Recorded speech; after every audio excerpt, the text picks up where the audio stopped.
Hello my dear students, magnet brains के Hindi channel में आप सबका एक बार फिर से स्वागत है। मैं हूं आपकी इंग्लिश टीचर प्राची वर्मा और इस वीडियो में हम पढ़ेंगे हमारी यूनिट 6 का जो चैप्टर है दिस इज जोडीज फोन का सेकंड पार्ट। इसका जो फर्स्ट पार्ट है उसमें हमने इंट्रोडक्शन देख लिया था एक तरीके से कि जोडी कौन है और उसके फ़ोन के बारे में क्या बात हो रही है कि जोडी के जो पापा हैं पेनी, उनके जो पिताजी हैं, उनको एक सांप काट लेता है जिसका जहर उनके शरीर से निकालने के लिए वो एक मादा हिरण को मारते हैं। उनका ये एक घरेलू नुस्खा होगा या उन्हें किसी ने तरकीब बताई हुई होगी कई समय पहले, तो उसका इन्होंने यहाँ पर इस्तेमाल किया और उस हिरण के दिल और लिवर से की मदद से उन्होंने पापा के अंदर से अपने जो है जहर को खींच निकाला और अब उनके पापा सुरक्षित हैं। लेकिन पापा के सुरक्षित होने के बाद जोडी को ये एहसास होता है कि हमने उस मादा हिरण को मार तो दिया लेकिन और हमने उसका इस्तेमाल भी कर लिया, लेकिन उसका एक छोटा बच्चा था और वो छोटा बच्चा ही वो फ़ोन है जिसके बारे में यहाँ बात हो रही है। उसे हम फ़ोन कहते हैं, हिरण के बच्चे को। और वही हिरण का बच्चा है ये जो इनने छोड़ दिया था या इनसे छूट गया था। तो अब जोडी को उसकी चिंता हो रही है कि वो किस हाल में होगा, परेशान होगा, भूखा होगा और डरा हुआ भी होगा क्योंकि अब उसको उसकी माँ नज़र नहीं आ रही है। और फिर वो अपने मम्मी पापा से इस चीज़ की अनुमति लेता है कि क्या मैं उस हिरण के बच्चे को घर लाकर उसे पाल सकता हूँ, उसकी देखभाल कर सकता हूँ। तो बिल्कुल उसी प्रकार क्या होता है, यहाँ पर वो जाता है अपने दोस्त के पास मिलवील और उसके साथ ये दोनों खोज पर निकल जाते हैं, उस फ़ोन की खोज पर। चलिए देखते हैं आगे क्या हुआ। Jody gave himself over to thoughts of the fawn. वो पूरी तरीके से उस फ़ोन के बारे में सोचने लग जाता है। उसके दिमाग में एक भी जगह खाली नहीं होती है जहां वो फ़ोन के बारे में नहीं सोच रहा था। They pass the abandoned clearing. Abandoned clearing यहाँ पर क्या है? अबैंडन का मतलब होता है किसी चीज़ को छोड़ देना, मतलब अपने जिम्मेदारी के ऊपर से उसको हटा देना। जैसे कोई चीज़ आपके काम की नहीं है या आपको अब उतनी पसंद नहीं है तो आपने उसको अपनी जिम्मेदारी से हटा दिया, आपने उसको बाहर छोड़ दिया या कहीं पर फेंक दिया, तो आपने उसको अबैंडन कर दिया। और क्लियरिंग मतलब कोई ऐसा लैंड का टुकड़ा, कोई ज़मीन का टुकड़ा जहाँ पर कुछ भी उगा नहीं हुआ है, मतलब पेड़ भी नहीं है, पौधे भी नहीं है, वो क्लियर किया हुआ है, साफ़ किया हुआ है। तो वो एक अबैंडन्ड क्लियरिंग है जिसको उन्होंने क्रॉस कर लिया था क्योंकि वो जंगल की ओर जा रहे थे फ़ोन को ढूंढने के लिए। He said cut to the north Millwheel. अब वो मिलवील को कह रहे हैं, मतलब ये जोडी का डायलॉग है जो वो कहते हैं कट टू द नॉर्थ, मतलब नॉर्थ की तरफ मोड़ो। It was up here that Pa got bitten by the snake. ये यहीं की बात है जब पा को सांप ने काटा था। And killed the doe and I saw the fawn. और हमने उस डो को, उस मादा हिरण को हमने मारा था और उसके बाद मैंने उस फ़ोन को यहीं पर देखा था। तो वो बताते हैं अपने दोस्त मिलवील को सबसे पहले तो जब वो लोग रास्ते में जा रहे रहते हैं और वो एक जगह क्रॉस करते हैं जहाँ पर काफ़ी खाली मैदान जैसा होता है जो किसी की जिम्मेदारी में नहीं होता है, किसी का नहीं है, वो बस ऐसे ही छूटा हुआ जो है, छूटी हुई ज़मीन है। तो वो उसके पार जब जाते हैं तो यहाँ पर जोडी अपने दोस्त मिलवील को बताता है कि यहीं पर पा को, उनके पिताजी को सांप ने काटा था और मुझे वो डो मिला था जिसको मैंने मार दिया था पापा के अंदर से जहर निकालने के लिए, और उसके बाद यहीं पे मुझे वो हिरण का बच्चा जो था आखिरी बार दिखा था। तो वो इस प्रकार अपने दोस्त मिलवील को बता रहे हैं कि यहाँ से नॉर्थ लेने पर ऐसा आता है। तो आप देखेंगे कि कई बार यहाँ पे एक जगह से दूसरी जगह जाने के लिए या खोज के लिए ये लोग डायरेक्शंस, मतलब दिशाएं लेते हैं कि नॉर्थ, साउथ, ईस्ट, वेस्ट जाना है। ठीक है, आगे क्या होता है? Suddenly Jody was unwilling to have Millwheel with him. अब क्या हुआ, अचानक से जोडी के अंदर ऐसा ख्याल आता है या उसकी इच्छा जो होती है वो खत्म हो जाती है कि मैं मिलवील को अपने साथ लेके नहीं जाना चाहता। अब वो क्यों नहीं लेके जाना चाहता? If the fawn was dead or could not be found he could not have his disappointment seen. Disappointment मतलब निराशा। और यहाँ पे वो कहता है कि अगर वो फ़ोन मर चुका हो, किसी के द्वारा मार दिया गया हो या फिर मिल ना पाया हो, तो उसके चेहरे पे जो निराशा रहेगी वो मैं देख नहीं पाऊँगा। उसके बाद में वो कहता है एंड, मतलब अगर दूसरी जो है सिचुएशन हुई, and if the fawn was there The meeting would be so lovely and so secret that he could not endure to share it. Endure करना मतलब सहना, और वो कहता है कि अगर वो फ़ोन मिल गया तो उससे मिलना और उससे बात करना या उसको सहलाना, उसे प्यार करना जो है, वो जो पूरा एक समय होगा, एक वक्त होगा, वो इतना अच्छा होगा, इतना प्यारा होगा कि मैं उसको सीक्रेट रखना चाहता हूँ, और उसको किसी से शेयर करना, किसी के साथ बांटना या साझा करना मैं सहन नहीं कर सकता। तो यहाँ पर जोडी जो है मिलवील को अपने साथ नहीं लेके जाना चाह रहा था अचानक से। अभी तक वो साथ में ही जा रहे थे, पर अब उसका मन कर रहा था कि मैं ना जाऊं साथ में, इसको नहीं लेके जाता हूं। और उसके दो कारण उन्होंने बताए। पहला तो कि अगर वो फ़ोन जो है हिरण का बच्चा नहीं मिला तो वो बहुत निराश हो जाएगा, जो ये देख नहीं पाएगा। और दूसरी जगह पर क्या होता है कि अगर फ़ोन मिल गया तो मैं उससे मिलकर इतना खुश हो जाऊंगा, और हमारी जो मीटिंग होगी, हमारा जो मिलन होगा, वो इतना खूबसूरत होगा कि मैं नहीं चाहता कि कोई और उसे हमारे अलावा उसे देखे या एंजॉय करे। तो ये हुआ यहाँ पर उसका कारण कि वो मिलविल को लेके क्यों नहीं जाना चाहता था जोडी। और अब जोडी मिलविल से ये चीज़ कहेगा। He said, "It's not far now, but the scrub is very thick for a horse.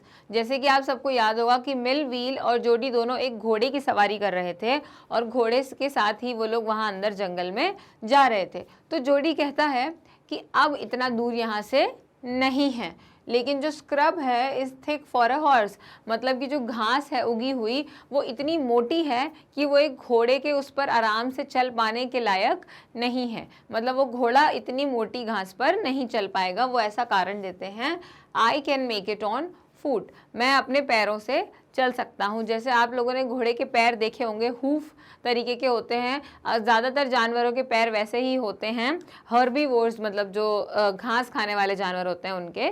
तो जो पैर ऐसे सीधे रहते हैं, जैसे हमारे पैर इतने बड़े और चपटे रहते हैं, तो हमारे लिए चलना आसान होता है। लेकिन घोड़े के पैर ना, उनके सिर्फ टो का जो हिस्सा रहता है, आगे का हिस्सा, सिर्फ वो ही फोर्स में लगता है और बाकी का हिस्सा ऊंचा होता है। तो उनके लिए कई प्रकार की ज़मीन पर चलना उतना आसान नहीं होता है। तो उसी कारण को इस्तेमाल करते हुए यहाँ जोडी कहते हैं कि यहाँ से घास बहुत मोटी है, आगे मैं खुद अपने पैरों पर चले जाऊँगा। But I am afraid to leave you boy. तो यहाँ मिलवील कहते हैं जोडी से कि लेकिन मैं तुम्हें यहाँ छोड़ के नहीं जाना चाहता, मैं तुम्हें खतरे में छोड़ के नहीं जाना चाहता। सपोज यू गॉट लॉस्ट और got bitten by a snake too. तो वो भी जो है गिनाते हैं चीज़ें कि अगर तुम खो गए तो, या फिर तुमको भी सांप ने काट लिया तो क्या करेंगे तुम। अगर मैं रहूँगा साथ में तो मैं तुम्हारी परेशानी जो है ठीक कर सकता हूँ या तुम्हें बचा सकता हूँ, या अगर हम जहाँ भी खोएंगे साथ में रहेंगे। लेकिन अगर तुम अकेले खो गए या तुम्हें अकेले सांप ने काट लिया तो ये तो परेशानी हो जाएगी। तो यहाँ से जोडी कहता है, I will take care, it might take me a long time to find the fawn. मुझे हो सकता है ज़्यादा देर लगे, लेकिन मैं अपना ध्यान रखूँगा। इफ़ ही इज़ वॉन्डेड, अगर वो खो गया होगा, वॉन्डर्ड का मतलब होता है खो जाना कहीं पर, अगर वो खो गया होगा तो उसे ढूंढने में मुझे ज़्यादा वक्त लग सकता है। Leave me off right here, मुझे यहीं छोड़कर तुम जा सकते हो। तो क्या हुआ कि जोडी ने मिलवील से कहा, क्योंकि वो मिलवील को लेके नहीं जाना चाह रहा था अपने साथ में, तो उसने उससे कहा मुझे यहीं छोड़ दो, आगे की घास जो है वो बहुत मोटी है, घोड़ा यहाँ चल नहीं पाएगा। तो मिलवील ने बोला, उन्हें बताई कि चीज़ें क्या क्या हो सकती हैं, मुझे तुम्हें छोड़ के जाना अच्छा नहीं लग रहा है, मेरा मन नहीं है, तुम खो सकते हो, तुम्हें सांप ने काट लिया तो क्या होगा। इस प्रकार से वो गिनवाते हैं चीज़ें। लेकिन उसके जवाब में जोडी कहता है कि मैं अपना ध्यान रख लूँगा, थोड़ा वक्त ज़रूर लग सकता है, हो सकता है वो गायब हो गया हो या वो कहीं खो गया हो, लेकिन आप मुझे यहीं छोड़कर जा सकते हैं। तो जोडी यहाँ पर पूर्णतः मिलवील को छोड़ने का जो निर्णय है कि यहाँ से वो अकेला जाएगा, वो निर्णय उसने ले लिया है, उसने वो मन बना लिया है। अब क्या होता है, all right but you take it easy now, you know north here and east. तो अब मिलवील उनको जो है ऐसा प्रोत्साहन देता है और बोलता है ठीक है, लेकिन अब तुम you take it easy now, मतलब अब तुम आराम से जाना, ठीक है। You know north here and east, तो वो बताते हैं कि तुमको यहाँ पे नॉर्थ दिशा पता है, उत्तर दिशा पता है या पूर्व दिशा पता है। इस प्रकार से वो बताते हैं कि कोई दो दिशा याद रख लो तो बाकी की दो तो याद रह ही जाएंगी। देयर एंड देयर, तो यहाँ जोडी बताते हैं कि यहाँ पर और यहाँ पर जो है नॉर्थ और ईस्ट है। That tall pine makes a bearing, makes a bearing मतलब एक मार्क है, acts as a compass and helps to identify directions. मतलब कि अगर ये पेड़ इधर पर है तो ये हमारे किस डायरेक्शन में होगा। जैसे अगर वो पेड़ हमारे इधर खड़ा हुआ है, पेड़ इधर है, तो हम बोलेंगे कि जिस तरफ पेड़ है उस तरफ नॉर्थ है या ईस्ट है। इस प्रकार से जो पेड़ है वो हमको एक कंपास की तरह मदद करता है। कंपास क्या होता है? कंपास एक तरीके का डिवाइस होता है ना, जिसमें नॉर्थ, साउथ, ईस्ट, वेस्ट इस तरीके से लिखा हुआ रहता है ना। और उसमें वो हम लेके चलते हैं, हम उन्हें कहीं भी मुड़ के खड़े हो जाएं, वो हमको एक डायरेक्शन बता देता है सही सही कि ये नॉर्थ है या ये ईस्ट है। तो ये होता है हमारा कंपास। तो वहाँ पर इतने घने जंगल में वो जो पेड़ था, पाइन चीड़ का पेड़ था, वो क्या करता था? एक कंपास की तरह खड़ा हुआ था। वो इतना ऊंचा था, वो कहते हैं so long Millwheel I am obliged. इतना ऊंचा पेड़ है कि आप दूर दूर से जाके भी उसे देख सकते हैं। वो इसलिए एक कंपास का काम करता है क्योंकि वो इतना ऊंचा है कि वो दूर से भी लोगों को दिख जाता है। He waited for the sound of the hooves to end, then cut to the right. अब जंगल में आने वाली कुछ आवाज़ें आ रही थीं जिनका बंद होने का वो इंतज़ार कर रहा था। चिल्लाने की आवाज़ें, जानवरों की आवाज़ें होंगी, और उन आवाज़ों को रुकने का वो इंतज़ार कर रहा था। और जैसे ही वो आवाज़ें ख़त्म हुई, उसने चलना शुरू कर दिया। किस तरफ? अपने राइट तरफ चलना शुरू कर दिया। तो अभी क्या हुआ कि मिलव्हील ने अब पूरे भरोसे के साथ जोडी को जंगल में छोड़ दिया था, और वो जाते जाते ये कंफर्म करना चाहता था, ये पक्का करना चाहता था कि जोडी को जो है दिशाएं तो पता है कि नहीं। तो वो उनसे पूछता है कि आपको उत्तर दिशा या आपको पूर्व दिशा पता है? तो बोलता है कि हाँ, यहाँ उत्तर है, यहाँ पूर्व है। इस प्रकार से वो उसे बताता है और कहता है कि वो जो बड़ा सा पेड़ है, पाइन ट्री है, वो एक तरीके से यहाँ पर कंपास का काम करता है, और वो इतना ऊंचा है। दोनों यही बात करते हैं, सो लॉन्ग, है ना, कितना ऊंचा है। और फिर वो बोलता है कि जो आवाज़ें आ रही हैं इसका मैं बंद होने का इंतज़ार करता हूँ। वो अपने आप में ये सोचता है, और जैसे ही वो आवाज़ें बंद होती हैं वो अपने दाहिने तरफ मुड़ के चले जाता है। अब है जोडी की जो कहानी है, उसमें उसकी अकेली की लड़ाई है, क्योंकि वो अकेला इस मिशन पे जा रहा है फ़ोन को ढूंढने के लिए। अब क्या बात हो रही है? अब देखिए, ये पूरा आप ध्यान देंगे तो एक तरीके का विवरण है जो राइटर हमें दे रहा है कि वहाँ पे माहौल कैसा था, वहाँ के पेड़ पौधे कैसे थे, मौसम कैसा था।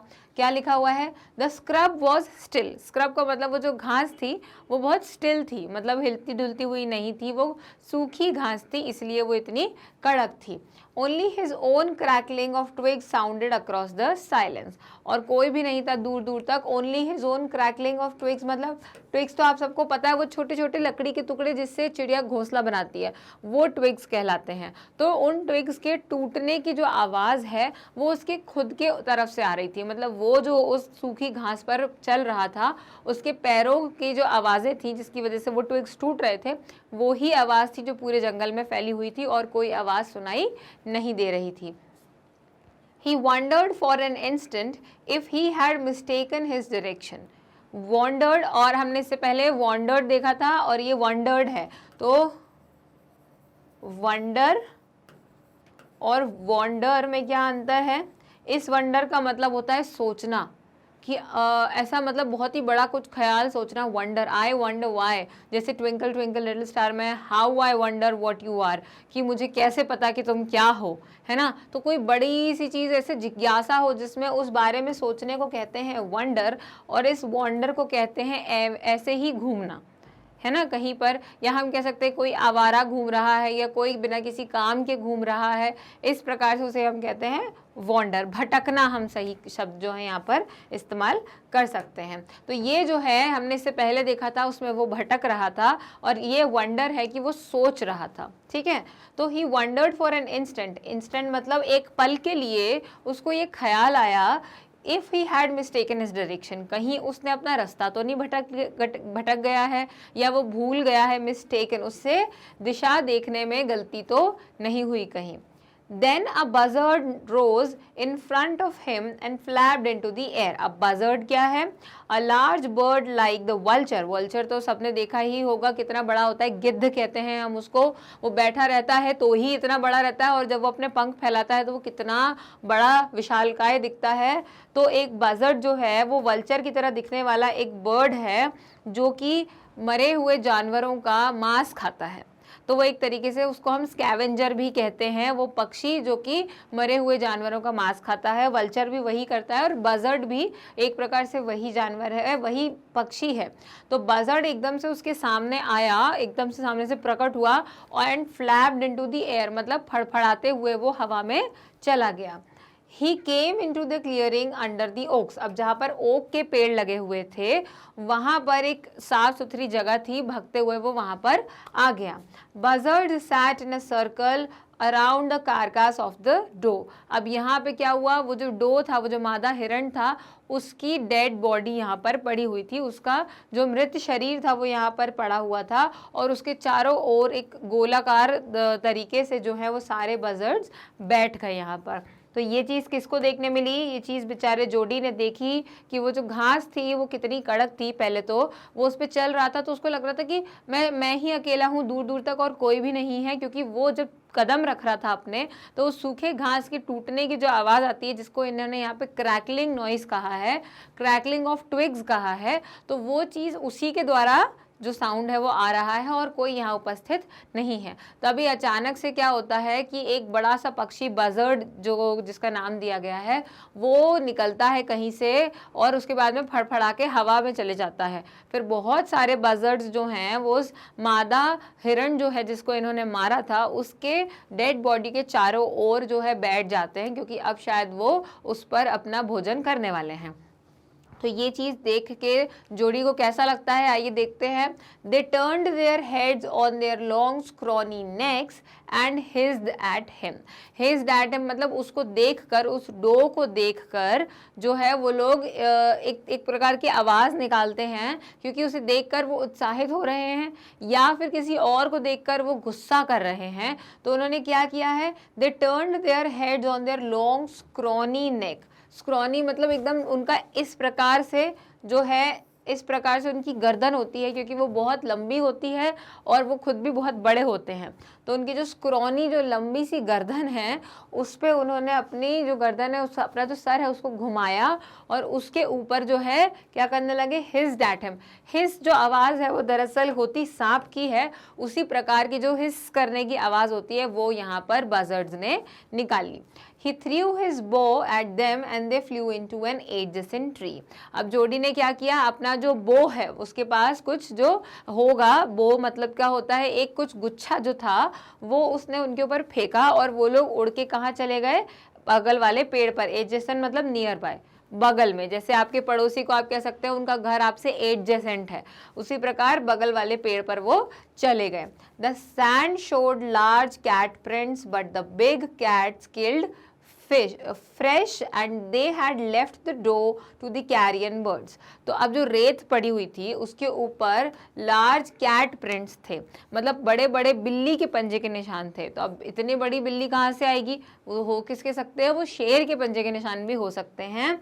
But the big cats killed fresh, मतलब कि जो बड़ी बिल्लियाँ होती हैं, यानी कि वो यहाँ शेर की ही बात कर रहे हैं बिग कैट्स बोलकर, वो जो है वो ताज़ा जो है मांस वो मतलब शिकार करते हैं ताज़ा। And they had left the doe to the carrion birds, और जो कैरियन पक्षी हैं उनके लिए वो यहाँ पर इस मांस, इस डो को छोड़कर चले गए। मतलब वो लोग ताज़ा शिकार करते हैं, शेर, चीता और ये सारे जानवर जो होते हैं, बाघ, ये सारे जानवर ताज़ा शिकार करते हैं, ये पड़ा हुआ किसी का जो है शिकार उस पर भोजन अपना नहीं करते हैं। तो यही वो बताता है कि बड़े बड़े पंजों के निशान थे रेत पर, बड़ी बिल्लियों के पंजे के निशान थे, लेकिन जो बड़ी बिल्लियां होती हैं वो तो दरअसल क्या करती हैं, वो ताज़ा शिकार करती हैं और ये जो डो है ये उन्होंने उन पक्षियों के लिए छोड़ दिया है जो कि मांसाहारी होते हैं, जो कि मरे हुए जानवरों के मांस पर अपना भोजन करते हैं।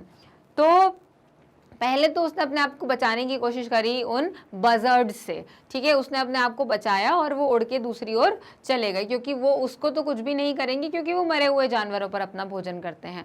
उसके बाद में उसने पंजों के निशान देखे, जिसको देख के वो ये समझ गया कि इसके ऊपर जो है बिल्ली, वो मतलब शेर वगैरह जो हैं वो शिकार नहीं कर सकते, क्योंकि वो खाना खाते हैं, अपने शिकार का भोजन करते हैं और फिर अपने शिकार को जो है ऐसे गिद्ध, बजर्ड, ईगल, इस प्रकार के कौवे, इस प्रकार के जो पक्षी या जानवर होते हैं उनके लिए छोड़ देते हैं, जिनमें से हम लकड़बग्घे को भी गिन सकते हैं।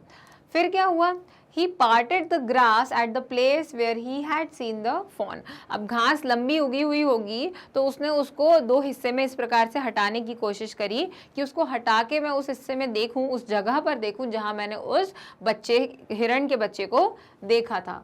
It did not seem possible that it was only yesterday. ऐसा लग ही नहीं रहा था कि ये कल की ही बात है. The fawn was not there. और वहाँ पे वो जो बच्चा था वो वहाँ मौजूद नहीं था.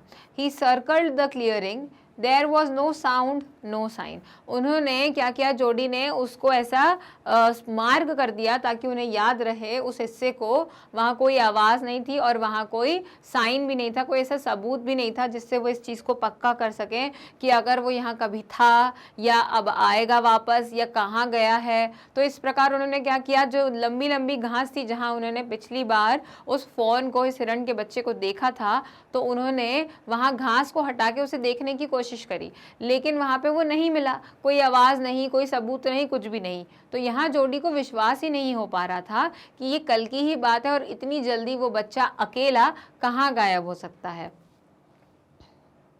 The buzzards clacked their wings, impatient to return to their business. और क्योंकि ये वहाँ खड़ा हुआ था तो वो पक्षी उड़ के दूसरे पेड़ पर चले गए थे.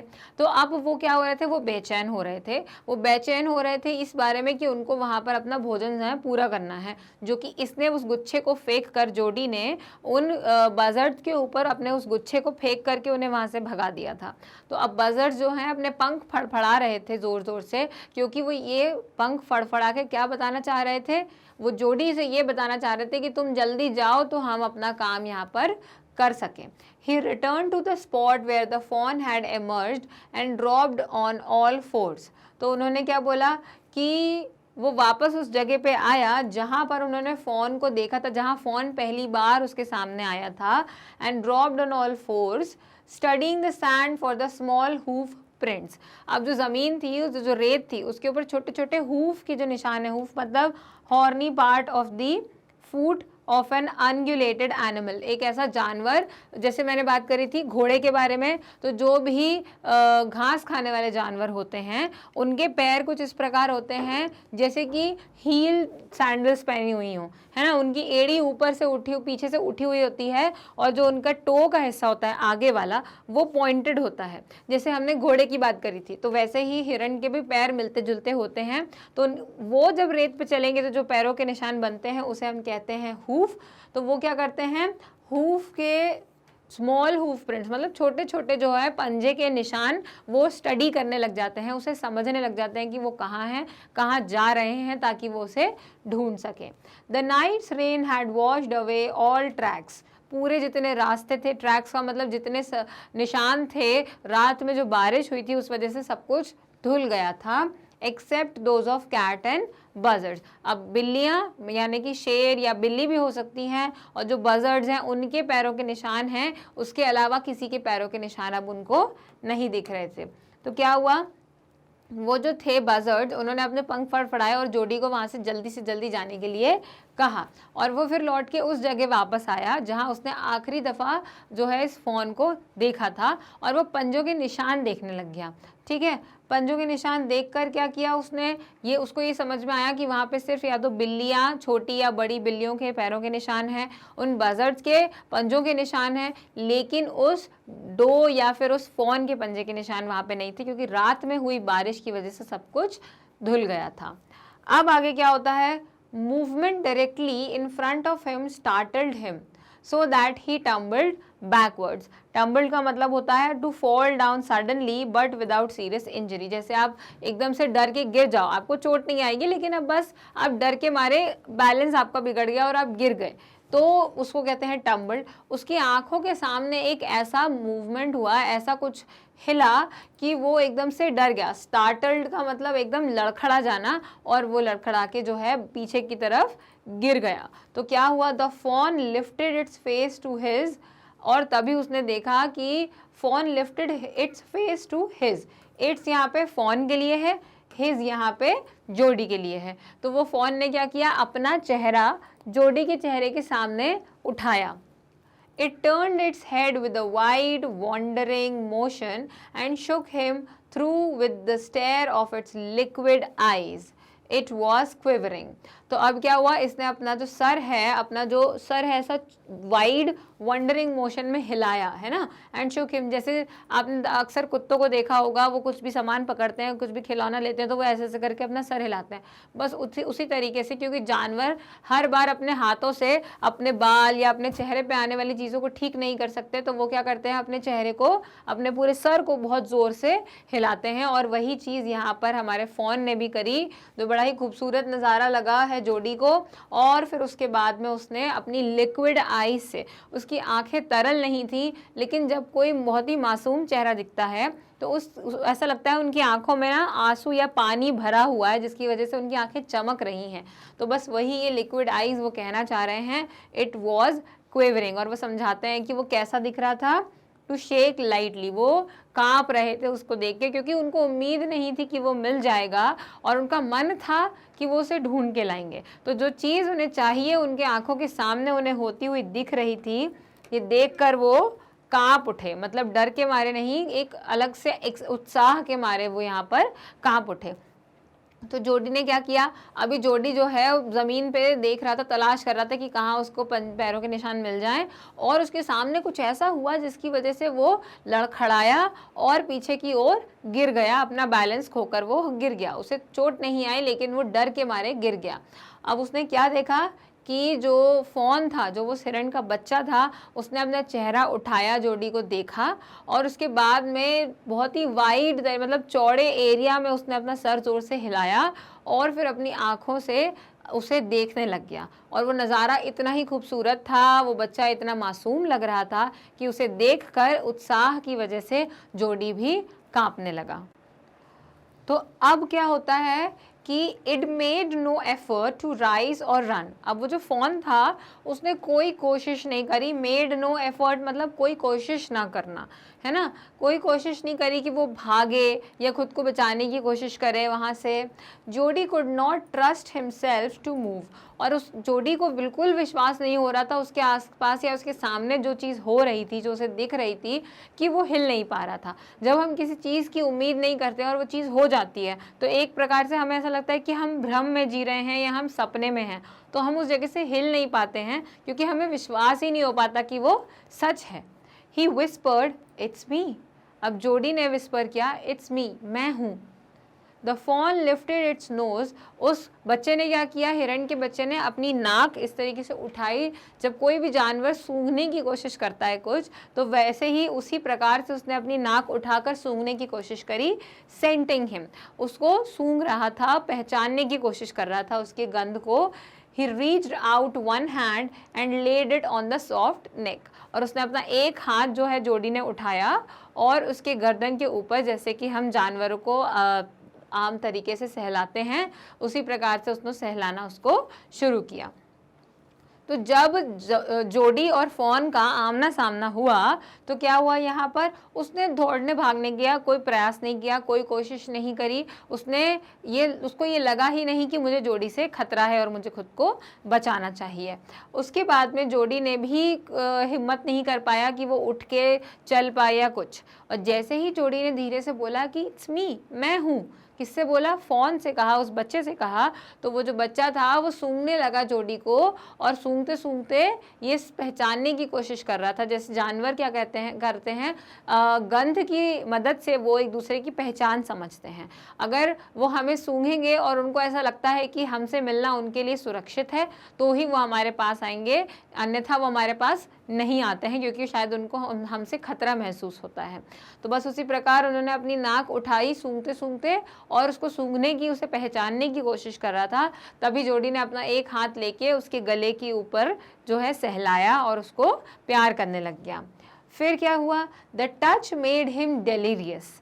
डेलीरियस का मतलब लिखा है स्पीकिंग और थिंकिंग इन अ क्रेजी वे, मतलब शायद उसको बहुत वक्त से वो प्यार नहीं मिला था या उसे डर लग रहा था, उसे बुरा लग रहा था, तो उस वजह से वो क्या हुआ, बहुत ज़्यादा ही खुश हो गया। जैसे कि मैं फिर से उदाहरण कुत्ते का इसलिए देना चाहती हूँ क्योंकि वो बहुत ही आम तरीके से जो है एक हमारे घरों के पास पाया जाने वाला जानवर है, और उसके साथ साथ ये जो हरकतें हैं ये उनमें बहुत हमें देखने मिलती हैं क्योंकि हम उन्हीं को ज़्यादा देखते हैं, हम हिरण से तो इतना मिलते नहीं हैं। तो कुत्ते तोते क्या करते हैं, जब आप उनको सहलाते हैं या उनके सर पे ऐसे पैट करते हैं तो उनकी पूंछ बहुत तेज हिलने लग जाती है। कभी कभी तो इतनी तेज पूंछ हिलती है कि वो स्वयं अपने आप को नहीं रोक पाते और खुद भी बहुत हिलते हैं। तो बिल्कुल उसी प्रकार यहाँ पे जब उनने सहलाया, जोडी ने उस फॉन को ऊपर से सहलाया, तब वो उसको उस भावना को जो महसूस किया उस बच्चे ने, तो वो क्या हुआ, बहुत ही खुश हो गया, एक तरीके से मंत्रमुग्ध हो गया।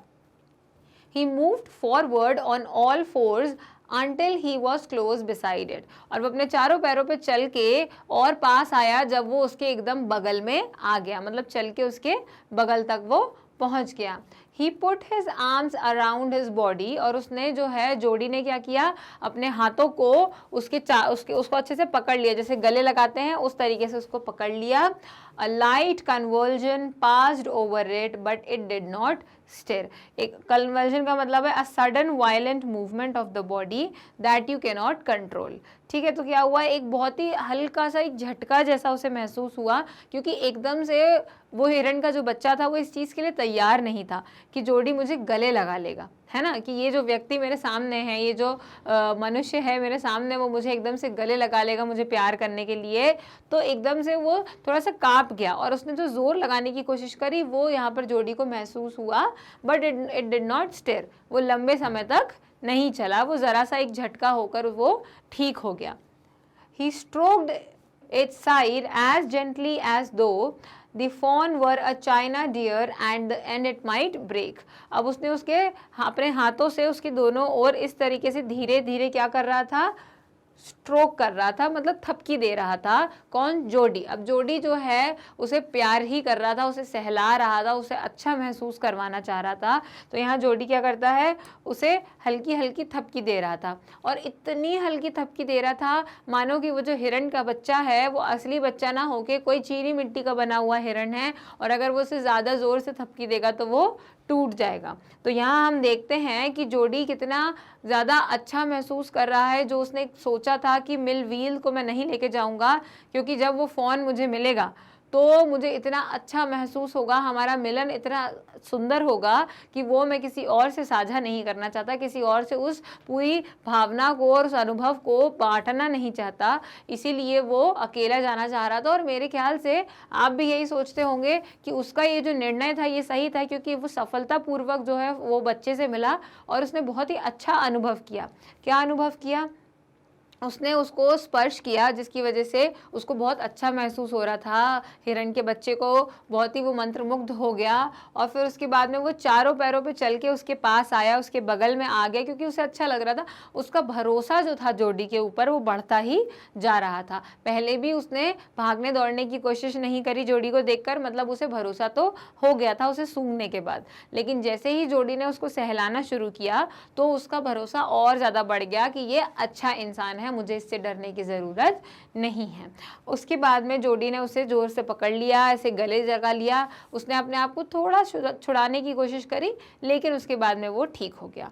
उसके बाद उस हिरण के बच्चे को जोडी से कोई भी परेशानी या कोई भी दिक्कत नहीं थी, और आखिर में जोडी उसको थपकी देने लगा हल्की हल्की, और इतनी हल्की थपकी दे रहा था, इतने प्यार से धीरे धीरे वो उसे थपकी दे रहा था मानो कि वो कोई चीनी मिट्टी का बना हुआ हिरण है, जो कि ज़्यादा ज़ोर से पकड़ने या ज़्यादा ज़ोर से थपाने में वो टूट जाएगा। तो मतलब वो इतने ज़्यादा प्यार से उसको ट्रीट कर रहा था, इतने ज़्यादा प्यार से उससे बर्ताव कर रहा था। अब हमें किसका विवरण मिलता है कि वो हिरण का बच्चा कैसा था। It's skin was very soft, उसकी जो चमड़ी थी, उसकी जो स्किन थी वो बहुत ज़्यादा मुलायम थी, वो तो होनी ही थी क्योंकि वो एक बच्चा जो है। उसके साथ साथ it was sleek and clean and had a sweet scent of grass. Sleek का मतलब बिल्कुल सीधी, है ना, बहुत ही ज़्यादा बिल्कुल एक सुंदर बनावट में, क्लीन साफ सुथरा था, वो गंदा भी नहीं था, और एक स्वीट सेंट ऑफ ग्रास मतलब जो घास की एक हल्की मीठी अच्छी खुशबू होती है वो उससे आ रही थी, क्योंकि वो खाता भी घास है और उसके साथ साथ वो सोता भी घास के ऊपर है, तो उसमें से जो है घास की मीठी मीठी गंध आ रही थी। He rose slowly and lifted the fawn from the ground. वो धीरे से जोडी उठा और उसने उस बच्चे को अपने साथ गोदी में उठा लिया। Its legs hung limply. Limply का मतलब होता है लूजली, मतलब जैसे कि हम किस बच्चे को गोदी में उठा लेते हैं तो उसके पैर फिर उसकी यूज़ के नहीं होते क्योंकि वो गोदी में है, तो वो बस यूं ही लटकते रहते हैं। बस उसी प्रकार जो है हिरण है उसके पैर जो है लटक रहे थे।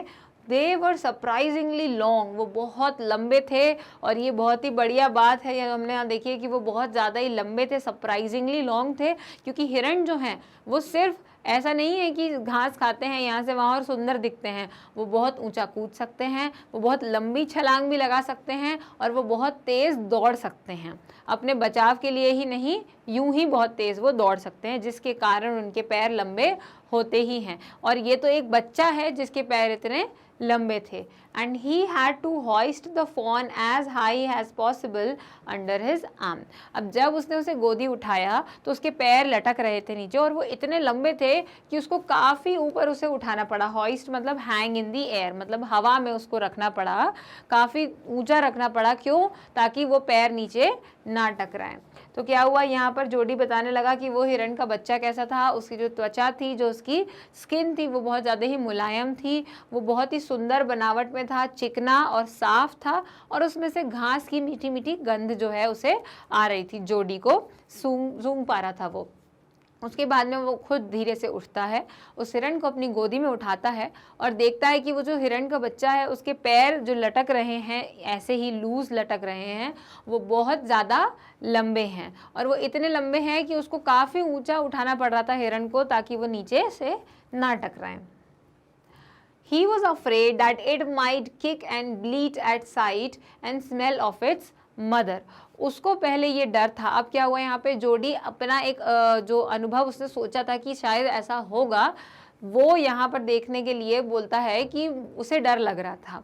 उसे किस बात का डर लग रहा था? क्योंकि उसने उसकी माँ को मारा था, तो इस बच्चे को जैसे ही खुशबू आएगी या जो भी स्मेल आएगी, जो गंध आएगी अपनी माँ की, तो वो उसको मार सकता है और ब्लीट यानी कि शोर मचा सकता है। जो शोर मचाते हैं हिरण, जो मतलब सिर्फ शोर मचाना नहीं, जो उनकी आवाज़ होती है उसे ब्लीट करना कहते हैं।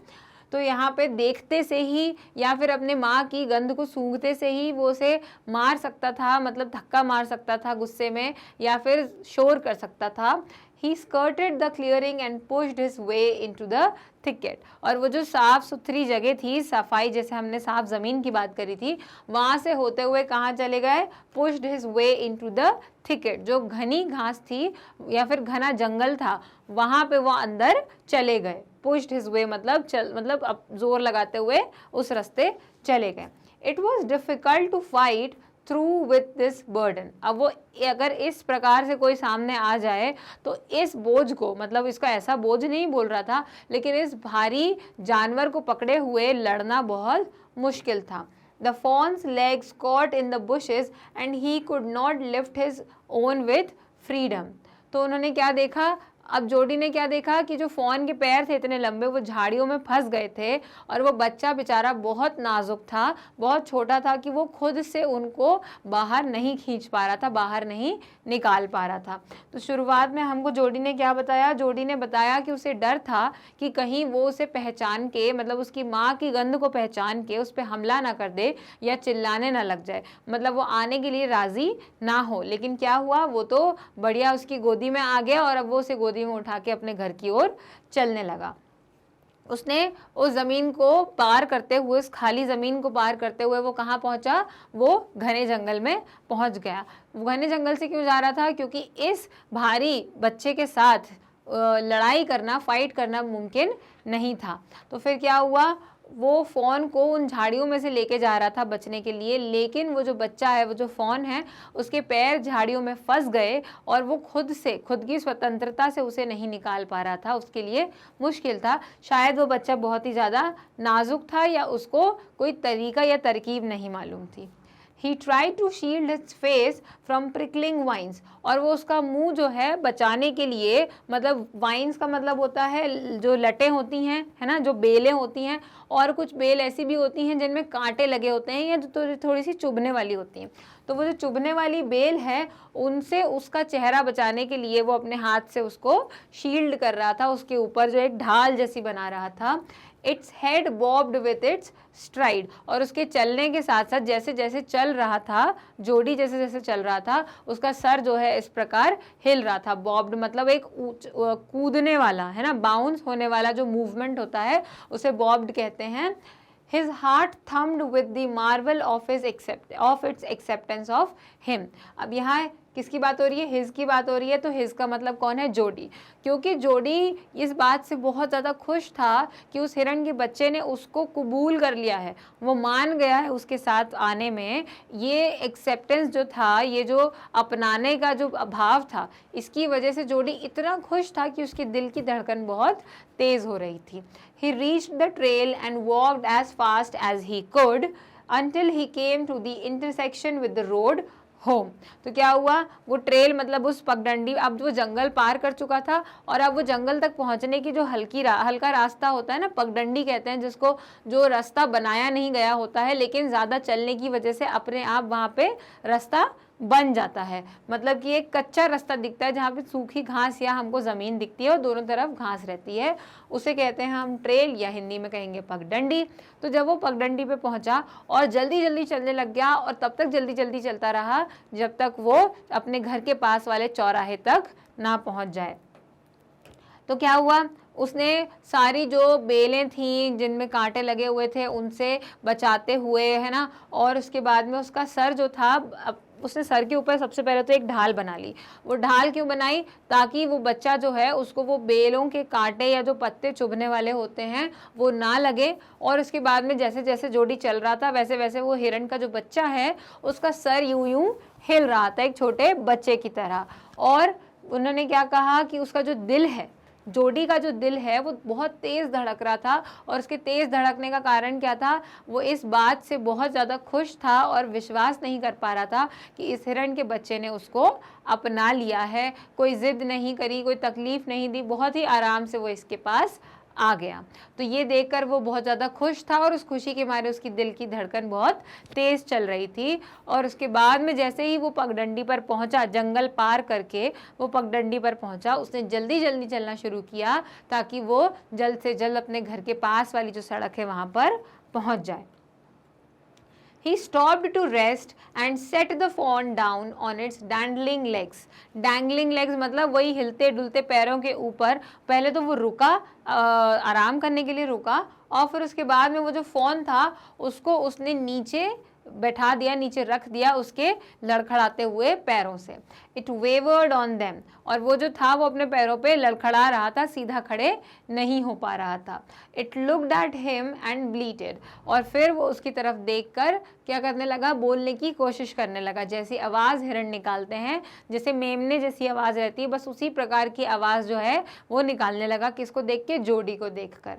He said enchanted, वो बोला खुश होकर।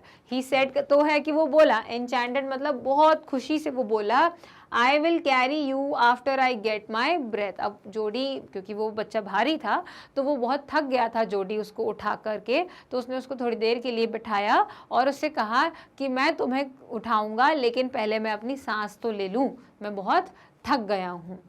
He remembered his father saying that a fawn would follow if it had first been carried। अगर उसको पहले उठा लिया जाएगा तो वो उस चीज़ को ही लेके चलेगा, वो खुद से नहीं चलेगा, फिर उसको गोदी में रहना ही पसंद रहेगा। जैसे अक्सर बच्चों के साथ होता भी है, बच्चे क्या करते हैं कि वो खुद, हमने उनको गोदी उठा लिया तो उनका चलने का फिर मन नहीं होता, फिर उनको लगता है कि हमको गोदी में ही लेके चलो। बस वैसा ही था यहाँ पर, जो उसके पिता ने उसको ये बात बताई थी। तो क्या हुआ? वो आराम करने के लिए रुका और उसने उस लड़खड़ाते पैरों पर उसको खड़ा कर दिया।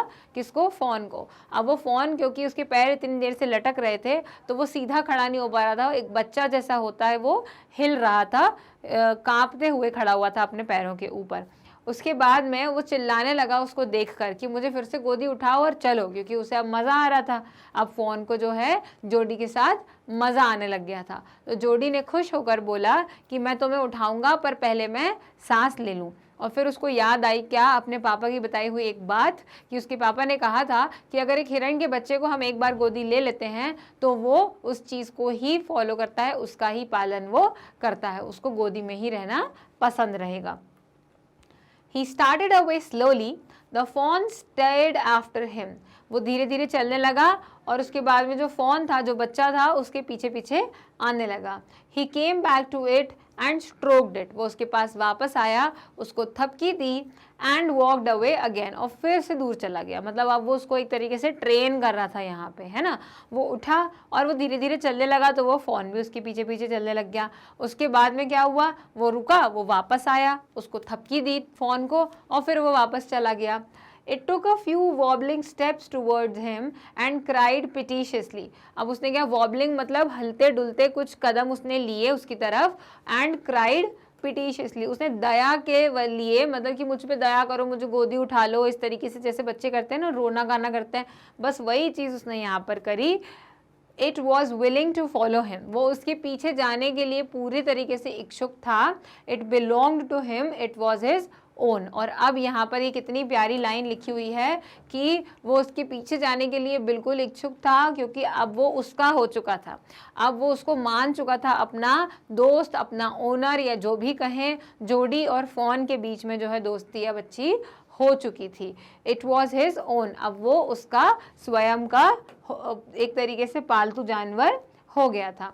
वह धीरे धीरे पहले दूर गया, उसने उसको ट्रेन किया, उसने उसको इस चीज़ का एहसास दिलाया कि मैं तुम्हें पूरे समय गोदी नहीं ले पाऊंगा, तो उसके साथ खेलने की कोशिश करी। वो दूर गया तो वो भी उसके पीछे पीछे गया, फिर वो वापस आया, उसको थपकी दी और फिर वो वापस चला गया। इस प्रकार से वो आगे पीछे हो रहा था उसके, वो उसके जाने के लिए बहुत इच्छुक था, उसको फॉलो कर रहा था, लेकिन वो एकदम से दया के लिए रोने लग गया कि मतलब वो जैसे बच्चे चिढ़ते हैं, बिल्कुल वैसे ही वो रोने लग गया कि मुझे उठा लो, दया करो मेरे ऊपर। तो यहाँ पे हमने क्या समझा कि वो उसके पीछे जाने, उसके साथ जाने के लिए पूरी तरीके से इच्छुक था, उसका मन था कि जोडी के साथ रहे वो अब हमेशा, क्योंकि अब वो दोनों एक हो चुके थे, वो दोनों अच्छे दोस्त बन चुके थे। He was light-headed with his joy, और अब जोडी जो था बहुत ज़्यादा खुश हो गया था, और उसका जो सर है अब वो हल्का हो गया था खुशी के मारे, क्योंकि अब उसको कोई चीज़ की चिंता नहीं थी। He wanted to fondle it, to run and romp with it, वो उसको सहलाना चाहता था, उसके साथ खेलना या भागना चाहता था। To call it to come to him, कि वो उसको बुलाए कि इधर आओ और वो आ जाए, मतलब उसको ट्रेन करना चाहता था एक तरीके से कि वो एक दोस्त की तरह उसके साथ खेले। He dared not alarm it, और उसने उसको डराने के बारे में तो बिल्कुल भी नहीं सोचा। He picked it up and carried it in front of him over his two arms, अपनी दोनों हाथों के ऊपर उसको उठाकर अपने सामने की तरफ उसको गोदी में लेकर उसे चलने लगा। It seemed to him that he walked without effort, और अब उसको ऐसा लग रहा था कि वो बिना किसी मेहनत के चल रहा है, मतलब अब उसके लिए चलना आसान हो गया था। अब वो जो भार था, वो जो एक भारीपन था, अब उसे नहीं लग रहा था। His arms began to ache and he was forced to stop again, लेकिन अब क्या हुआ, अब उसके फिर थोड़ी देर बाद हाथ दुखने लग गए और उसको रुकना पड़ा। तो हमने क्या देखा कि अब उसके साथ रहकर और उसके साथ कुछ पल बिताने पर ही जोडी को ये एहसास हो गया था कि अब हम अच्छे दोस्त बन गए हैं, और उसके सर से, उसके मन से सारी चिंता, सारी कठिनाइयां जो उसके दिमाग में थी इस चीज़ को लेकर कि वो उसे अपनाएगा या नहीं, मिलेगा या नहीं, या वो फ़ोन सुरक्षित होगा भी या नहीं, ये सारे ख्याल जो उसके दिमाग में आ रहे थे, ये सब जो है अब गायब हो गए थे। अब वो उसके साथ खेलना चाहता था, भागना चाहता था, उसको एक दोस्त की तरह रखना चाहता था, उसको चीज़ें सिखाना चाहता था, और अब उसको बुलाना भी चाहता था अपने पास। अब वो घबरा भी नहीं रहा था, और उसको डराने के बारे में भी उसने बिल्कुल भी नहीं सोचा था। और उसने क्या किया, अपने दोनों हाथों से उसको अपने सामने की ओर उठाया जहाँ से वो उसको देख सके, और वो चलने लगा। पहले तो उसे लग रहा था कि वो बिल्कुल मेहनत नहीं कर रहा है और बहुत आराम से चल लेगा, क्योंकि उसने बीच में रेस्ट कर लिया था, आराम कर लिया था। लेकिन अब क्या हुआ कि अब थोड़ी देर बाद फिर उसके हाथ दुखने लग गए और वो रुकने पर मजबूर हो गया। When he walked on, the fawn followed him at once. जब भी वो आगे की तरफ चलने लगता था तो जो फॉन था वो उसको एक बार में ही उसके पीछे पीछे आने लगता था। He allowed it to walk a little distance, then picked it up again. वो क्या कर रहा था, वो थोड़ी दूर आगे उसको चलाता था कि वो मेरे पीछे पीछे आ जाए, फिर उसको गोदी उठा लेता था, फिर उतार देता था, फिर वो चलता था और वो फ़ोन उसका पीछा करता था, फिर उसको गोदी उठा लेता था। मतलब गोदी उठाना फिर चलाना, गोदी उठाना चलाना। तो इस वजह से क्या हो रहा था, फ़ोन के साथ बढ़िया उसकी एक खेल भी हो गया था, और उसके साथ साथ उसके हाथ भी बहुत ज़्यादा नहीं दुख रहे थे। The distance home was nothing, घर की दूरी बहुत ज़्यादा नहीं थी, बहुत पास पहुंच चुके थे। He could have walked all day and into night carrying it and watching it follow. उसको उठाना, उतारना, फिर पीछे पीछे आते हुए देखना, ये सब देखते हुए उसे इतना मज़ा आ रहा था जोडी को कि वो पूरे दिन पूरी रात चल सकता था अगर यही खेल उसको खेलना था तो। He was wet with sweat, but a light breeze blew through the June morning, cooling him. अब देखिए कि कौन सा महीना चल रहा था, जून का महीना यहाँ पर चल रहा था और वो पसीने से लथपथ हो गया था, भीग गया था पसीने से, लेकिन एक हल्की हल्की जो हवा चल रही थी, जो जून के सुबह होती है, मतलब जून के महीने में जो मौसम होता है उसमें जो गर्मी के मतलब एक बारिश आने वाली होती है गर्मी के बाद और सुबह में एक हल्की सी ठंडक होती है, वो चल रही थी, वो ठंडी हवा, मंद मंद हवा चल रही थी, जिसकी वजह से उसको एक अच्छा एहसास हो रहा था, वो उसको ठंडक पहुंचा रही थी। तो हमने क्या देखा कि वो आगे बढ़ता था, उसको उतारता था और फिर थोड़ी देर बाद उसको गोदी ले लेता था, थोड़ी दूर गोदी लेके चलता था, उसके बाद में फिर उसको फिर उतार देता था। तो वो ये कह रहा था कि मुझे इतना मज़ा आ रहा था, घर भले ही बहुत दूर नहीं था लेकिन मैं दिन रात चल सकता हूँ अगर यही खेल मुझे इसके साथ खेलना है तो, क्योंकि अब वो लोग बहुत अच्छे दोस्त बन चुके थे और इसका पालन करते हुए देखने में उसे बहुत मज़ा आ रहा था। वो पसीने से भीग चुका था, लेकिन जून के महीने में जो जून की सुबह होती है उसमें जो हल्की हल्की ठंडी हवा चलती है उसकी वजह से उसको ताजगी मिल रही थी, उसको ठंडक पहुंच रही थी और वो थकान महसूस नहीं कर रहा था। The sky was as clear as spring water in a blue china cup. कैसे बताया है इन्होंने, ये देखिए, ये लाइन बहुत ही इंपॉर्टेंट है, आप इसे अंडरलाइन कर सकते हैं क्योंकि ये बहुत ही अच्छी तरीके से समझाई गई है कि आसमान कैसा साफ था, जैसे कि स्प्रिंग वाटर, मतलब एकदम स्वच्छ जो पानी है, एक ब्लू कलर के चाइना मतलब चीनी मिट्टी के कप में, एक ब्लू कलर के चीनी मिट्टी के कप में आपने पानी डाल दिया हो तो कैसा बिल्कुल सफ़ेद पानी, मतलब साफ पानी दिखेगा, वो भी नीले रंग का, बिल्कुल वैसे ही साफ आसमान था, कोई बादल कुछ नहीं थे। ही केम टू द क्लियरिंग, और अब वो जंगल पूरी तरीके से खत्म हो चुका था। It was fresh and green after the night's rain, रात की बारिश के बाद बहुत ही साफ सुथरा, ताज़ा और हरियाली जो थी आपको उसमें वहाँ पर दिखाई दे रही थी। He fumbled with the latch and was finally obliged to set down the phone to manage it. वो क्या हुआ, वहाँ पे पहुँच के थोड़ा सा लड़खड़ा गया, थक गया, and was finally obliged to set down the fawn to manage it. और अब वो ऐसी जगह पर आ गया था जहाँ पे उस हिरण के बच्चे को कोई खतरा नहीं था, वो उसको उतार कर चलने के लिए रख सकता था, उसने उसको रखा और अब वो ये चाहता था कि फ़ोन चले। Then he had an idea he would walk into the house, तभी उसको ये एक आइडिया आया कि वो घर के अंदर जाएगा, into Penny's bedroom with the phone walking behind him। और जैसे ही उसने उस फ़ोन को नीचे उतारा तो उसने सोचा कि एक आइडिया आया है, एक तरकीब आई है, मैं अपने घर वालों को सरप्राइज़ देता हूँ, उनको चकमा देता हूँ, तो कैसे चौंकाऊँगा मैं उनको। वो जाएगा अंदर अपने पापा के बेडरूम में, पेनी के बेडरूम में जाएगा और वो जा रहा है और वो जो हिरण का बच्चा है वो तो उसके पीछे चल ही रहा है, पीछा कर रहा है, धीरे धीरे पीछे पीछे चल रहा है। तो बस यही उसकी तरकीब थी कि वो चलते हुए जाएगा और उसके पीछे पीछे वो फ़ोन आ जाएगा। तो ये उसकी तरकीब थी जो उसने अपनाई। तो सबसे पहले क्या देखा उसने कि आसमान बहुत ही सुंदर तरीके से साफ़ था, जैसे इतना साफ़ था एक भी बादल नहीं था आसमान में। उसके बाद में वो साफ़ जगह पर आ गया, जंगल पूरी तरीके से ख़त्म हो चुका था, वो अपने घर के पास आ गया और रात की बारिश की वजह से जो मौसम था बहुत ही ताज़ा महसूस हो रहा था और बहुत ही हरी भरी हरियाली जो है दिखाई दे रही थी। अब वो थोड़ा सा लड़खड़ाया क्योंकि वो बहुत देर से उसे गोदी लेके चल रहा था, लेकिन अब उसने उसको नीचे उतार दिया और सोचा कि अब तो घर इतना पास है कि ये चल के मेरे साथ जा सकता है। और ये करते ही उसके दिमाग में एक तरकीब आई कि मैं अपने घर वालों को बढ़िया सा एक सरप्राइज़ देता हूँ कि मैं चलते हुए अंदर जाऊँगा और ये मेरे पीछे पीछे आएगा तो वो इसको देखकर चौंक जाएंगे। तो इस तरकीब को उसने अपनाया। But at the steps the fawn balked. अब बॉग्ड का क्या मतलब होता है, वॉज अनविलिंग, मतलब वो रुक गया, अंदर जाने का उसकी इच्छा नहीं थी, वो एकदम से रुक गया। And refused to climb them, सीढ़ियों पे पहुंचते ही क्या हुआ कि वो जो फ़ोन था वो रुक गया, हिचकिचा गया और मना कर दिया, मतलब एक तरीके से पीछे हटने लग गया कि मैं इन सीढ़ियों पर नहीं चढ़ूंगा। He picked it up and went to his father. वो उसके पीछे पीछे जाने की जो तरकीब है वो यहाँ पूरी नहीं हो पाई। उसने उसको गोदी में उठाया जोडी ने और अपने पिताजी के पास ले गया। पेनी ले विथ क्लोज्ड आइज, पेनी आंखें बंद करके आराम कर रहा था। जोडी कॉल्ड, पा लुक। अब यहाँ पे जोडी ने क्या किया, बुलाया कि पापा देखो। Penny turned his head, Jody stood beside him, the fawn clutched hard against him. जैसे ही उसने पापा को अपने बुलाया तो उसके पापा ने, पेनी ने आंखें खोली, अपना सर एक किस तरफ घुमाया जिस तरफ जोडी खड़ा हुआ था और अपनी आंखें खोल के देखा तो वो जो हिरण का बच्चा था वो उसको कस के पकड़ा हुआ था डर के मारे, क्योंकि उसकी समझ में नहीं आ रहा था कि अब हम कहाँ आ गए हैं।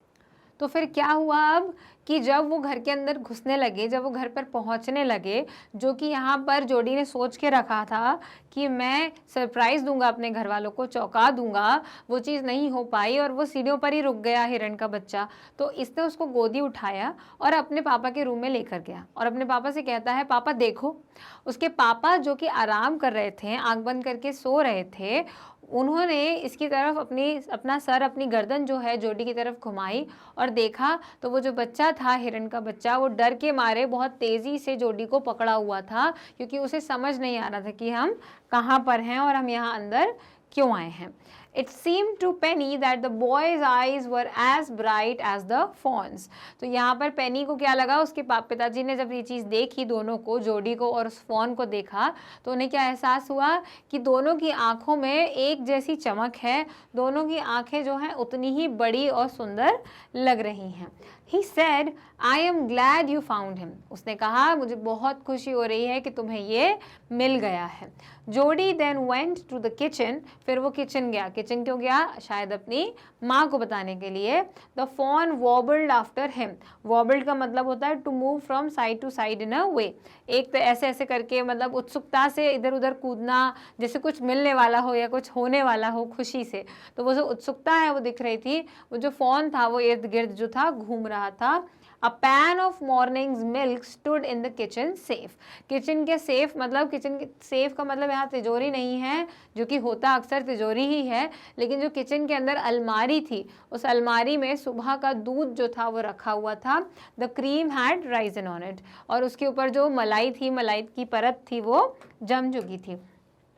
तो जैसे ही पेनी ने, मतलब जोडी के पापा ने देखा कि ये दोनों एक साथ ऐसे गोदी में उसको रखा हुआ है, जोडी फॉन को, तो दोनों की आंखें एक समान बड़ी और सुंदर हैं और उन दोनों में एक जैसी चमक है। और वो कहते हैं कि मुझे बहुत खुशी हुई कि तुमने इसको ढूंढ लिया, तुम इसको ढूंढ पाए। और फिर वो उसको किचन में लेके गया और जो फॉन था वो जोडी के इर्द गिर्द खुशी से कूद रहा था, चल रहा था उसके पीछे पीछे। और वो किचन में गया तो किचन में एक दूध का बर्तन रखा हुआ था जिसके ऊपर मलाई की परत जम चुकी थी।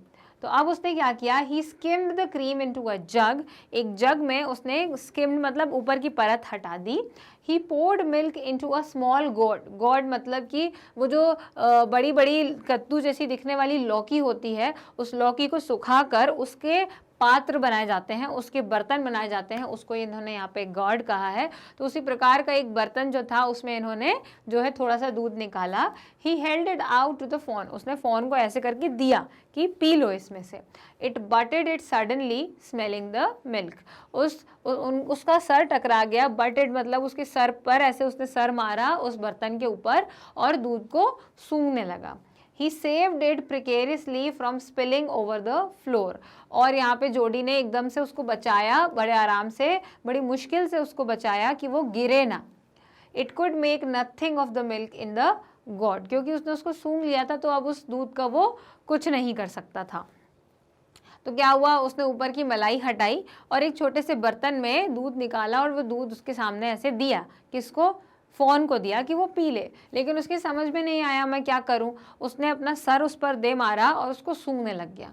बहुत मुश्किल से इसने उसको बचाया, कि जोडी ने बचाया कि वो दूध ना गिर जाए, क्योंकि फिर उस बर्तन में जो दूध वो निकाल चुका है उसको वो कहीं और इस्तेमाल नहीं कर सकता। तो फिर क्या हुआ, he dipped his finger in the milk and thrust them into the fawn's soft wet mouth। अब क्योंकि उस फॉन को समझ ही नहीं आ रहा था कि मैं इस बर्तन में से दूध कैसे पीऊँ, तो उसने अपनी उंगली पहले दूध में डुबाई और उसके मुंह में दी, उसके मुंह में उस उंगली को दिया ताकि उसको समझ में आए कि इस चीज़ का स्वाद कैसा है। ठीक है, इट सक्ड इट ग्रीडीली, उसने उस उंगली में से जो दूध पिया वो बहुत ही लालच से, बहुत ललचा के पिया, उसे अच्छा लगा। When he withdrew them, it bleated frantically। जैसे ही उसने वो उंगली उसके मुंह से निकाली तो वो कैसे पागलों की तरह, frantically मतलब पागलों की तरह वो बर्ताव करने लगा और चिल्लाने लगा। And butted him, और उसको ऐसे करके सर से मारने लग गया। He dipped his fingers again and as the fawn sucked, he lowered them slowly into the milk। अब उसने क्या किया, उसको सिखा रहा था कि दूध इस बर्तन में से कैसे पिया जाता है।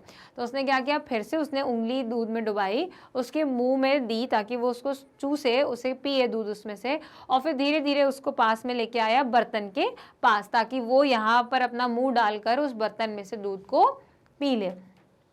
तो हम यहाँ देखते हैं कि कितनी खूबसूरती से एक हिरण जो कि ज़्यादातर लोग पालते नहीं हैं, वो पालतू नहीं हैं, तो उनके अंदर ये चीज़ें विकसित भी नहीं हो पाई हैं कि हम इंसानों के बीच कैसे रहें, वो चीज़ यहाँ पर जोडी कर रहा है। कितना खूबसूरत एक रिश्ता है जोडी और फॉन के बीच का, जो हम देखते हैं कि वो उसको दूध पीना कैसे सिखा रहा है, क्योंकि उसकी माँ अब नहीं है। तो उसने अपनी उंगलियाँ ली, फिर से दूध में डुबाई और उसको दी। जब उसने वापस से उसको उसमें से दूध पीने लग गया तो वो वापस उसको पास में लेके आया और उसने बर्तन के पास लेकर आ गया ताकि वो उसमें मुंह डालकर दूध पी सके। क्योंकि इससे पहले जब उसने उंगली निकाली थी उसके मुंह से तो वो पागलों की तरह चिल्लाने लग गया था। क्यों? क्योंकि उसको अच्छा लग रहा था, दूध का स्वाद भी पसंद आ रहा था, तो उसको चाहिए था कि मैं और दूध पीऊँ।